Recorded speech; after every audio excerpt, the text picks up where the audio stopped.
السلام عليكم ورحمة الله وبركاته. إن الحمد لله نحمده ونصلي على رسوله الكريم. أما بعد، ربي زدني علما، ربي يسر ولا تعسر وتمم علينا بالخير. بسم الله الرحمن الرحيم. আজকে আমাদের ক্লাস নং হচ্ছে 5 নং ক্লাস। এই 5 নং ক্লাসের পড়া থাকছে আমাদের আজকে হরকত। ইতিপূর্বে আমি আপনাদেরকে অনেকগুলো ক্লাসে পড়িয়েছিলাম আরবি 29টি বর্ণমালা। আমি যথেষ্ট চেষ্টা করেছি আপনাদেরকে আরবি 29টি বর্ণমালা সহিত পরিচয় করে দেওয়ার জন্য। সর্বশেষ যে পড়াটা ছিল আপনাদের জন্য সেটা ছিল পরীক্ষা। আলহামদুলিল্লাহ, আপনারা মোটামুটি সবাই শুনিয়েছেন আরবি 29টি বর্ণমালা। মোটামুটি আমি ধারণা করতে পারতেছি আপনারা সবাই চিনেছেন আরবি 29টি বর্ণমালা। তাই এখন আমরা পড়ব আরবি 29টি বর্ণমালার সহিত আমরা যদি আকারিকাল লাগাই, অর্থাৎ জবর পেশ লাগাই, তখন সেগুলা কীভাবে উচ্চারণ করতে হয়, কীভাবে পড়তে হয় সেটার দিকে আমরা একটু আসি। প্রথমত দেখুন হরকত। হরকত কাকে বলে? এক জবর এক জের এক পেশকে হরকত বলে। এক জবর এক জের এক পেশকে হরকত বলে। হরকতের উচ্চারণ তাড়াতাড়ি করিতে হয়। এটা বেশি গুরুত্বপূর্ণ বিষয়। হরকতের উচ্চারণ তাড়াতাড়ি করিতে হয়, এই বিষয়টা আপনারা খুব ভালোভাবে মনে রাখবেন। অধিকাংশ ভুল কোরআনের মধ্যে এই জায়গায় হয়ে থাকে। হরকতের উচ্চারণ তাড়াতাড়ি করিতে হয়, যদি তাড়াতাড়ি না করে হরকতের উচ্চারণ যদি টান দেয় তাহলে সেটা ভুল হয়ে যাবে। যেমন দেখুন, এক জবর এক জের এক পেশ, এই এক জবর এক জের এক পেশকে হরকত বলে। এখানে লেখা আছে এক জবর, এটা হচ্ছে এক জবর এক জের, এটা হচ্ছে এক জের এক পেশ, এটা হচ্ছে এক পেশ। এক জবর এক জের এক পেশকে হরকত বলে। হরকতের উচ্চারণ তাড়াতাড়ি পড়িতে হয় বা তাড়াতাড়ি করিতে হয়।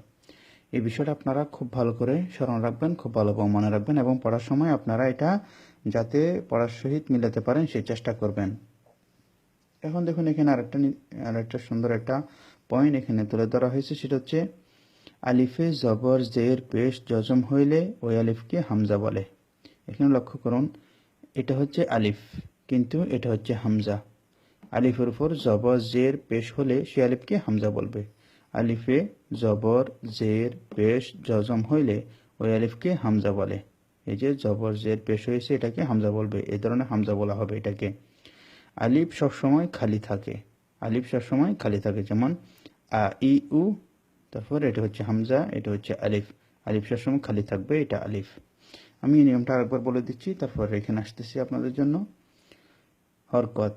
এক জবর এক জের এক পেশকে হরকত বলে। হরকতের উচ্চারণ তাড়াতাড়ি করিতে হয়। যেমন এক জবর এক জের এক পেশ, এই তিনটা হচ্ছে হরকত।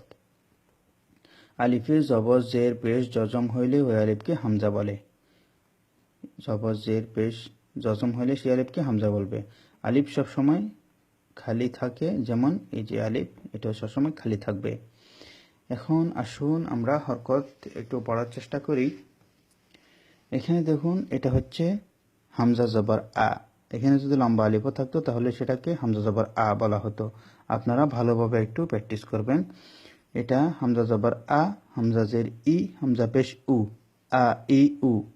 এই তিনটা অক্ষর আপনারা একটু ভালোভাবে উচ্চারণ করবেন, একটু শক্ত মতো উচ্চারণ হবে। আ ই উ, এভাবে একটু ধাক্কার মতো করে উচ্চারণ হবে। তারপরে হচ্ছে হা, হা জবর হা, হাজের হি, হা পেশ হু, হা হি হু। এভাবে আপনারা ভালোভাবে বানান করে করে পড়বেন।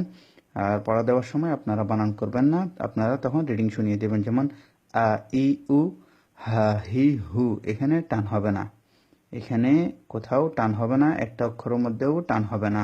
তাড়াতাড়ি করে পড়তে হবে, কারণ এগুলো হচ্ছে হরকত। আমি আবার বলে দিচ্ছি, হামজা জবর আ, হামজা জের ই, হামজা পেশ উ, আ ই উ। হা জবর হা, হা জের হি, হা পেশ হু, হা হি হু। আইন জবর আ, আইন জের ই, আইন পেশ উ, আ ই উ। হা জবর হা, হা জের হি, হা পেশ হু, হা হি হু। غين زبر غا، غين زر غي، غين بيج غو، غاغي غو. خا زبر خا، خا زر خي، خا بيج خو، خاخي خو. قاب زبر قا، قاب زر قي، قاب بيج قو، قاقي قو. كاب زبر كا، كاب زر كي، كاف بيج كو، كاكي كو. جيم زبر جا، جيم زر جي، جيم بيج جو، جا جي جو. শিন জবর শা, শিন জের শি, শিন পেশ শু, শা শি শু। ইয়া জবর ইয়া, ইয়া জের ই, ইয়া পেশ ইউ, ইয়া ই ইউ।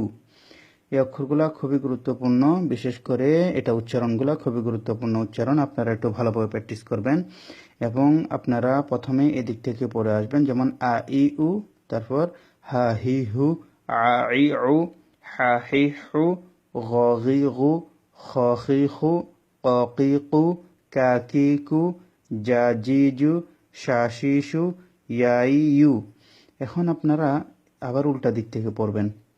আপনারা অন্তত এই অক্ষরগুলোকে এক একটা অক্ষরকে অন্তত 20 বার করে পড়তে হবে। নিম্নে আপনারা গুনবেন এবং পড়বেন, 20 বার করে অন্তত এক একটা অক্ষরকে পড়তে হবে। ইউ ই ইয়া, সু শি শা, এভাবে আপনারা পড়বেন। জু জি যা, কু কি কা, কু কি ক, খু খি খ, গু গি গ, হু হি হা, উ ই আ, হু হি হা, উ ই আ। কারণ এগুলার গুরুত্ব বেশি এই অক্ষরগুলো, সেজন্য আমি বারবার আপনাদেরকে বলছি, আপনারা একটু আমার কথাটা গুরুত্ব সহিত নেবেন। আ ই উ এখানে টান দেবেন না, এভাবে তাড়াতাড়ি পড়ার চেষ্টা করবেন। হা হি হু, আ ই উ, হা হি হু, গ গি গু, খ খি খু, ক কি কু, কা কি কু, জা জি জু, শা she shoe, yeah E you. এখানে ইয়া ই ইউ, ইয়া ই যেন না হয়, হামজাজের ই এভাবে যেন উচ্চারণ না হয়। তাহলে এ থাকলো আজকে আপনাদের জন্য পড়া। আমি আবারও আপনাদের কাছে অনুরোধ করব, আপনারা অন্তত একটা অক্ষরকে 20 বার করে পড়বেন, তারপর আপনারা ক্লাসের মধ্যে পড়াটুকু শোনাবেন। কেননা আমি ইতিপূর্বে আর একটা বেস পড়িয়েছি আপনাদের পূর্বেও।